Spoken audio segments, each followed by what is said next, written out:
ஓம் சாய்ராம். என் அன்பு குழந்தையை, எதெல்லாம் வேண்டுமென்று பிடிவாதமாக இருந்தாயோ அதெல்லாம் வேண்டாம் என்று உன்னை சொல்ல வைக்கும் இந்த வாழ்க்கை. கோபப்படும் இடங்களில் துரோகம் இருப்பதில்லை கண்மணியே. துரோகம் செய்யும் இடத்தில் கோபம் இருப்பதில்லை.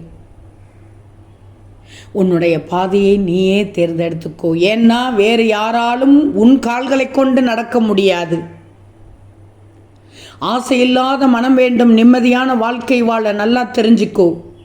சாவு இல்லாத வீடும் சலனமே இல்லாத மனமும் இன்னும் உருவாக்கப்படவே இல்லை.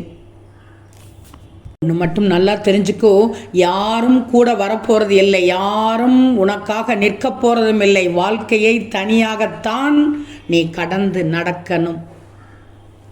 உன் உண்மையான மகிழ்ச்சி எதிர்காலத்தை பற்றிய கவலை இல்லாமல் இப்போதைய காலத்தை அனுபவித்து வாழ்ந்துவிடு. ஓம் சாய்ராம்.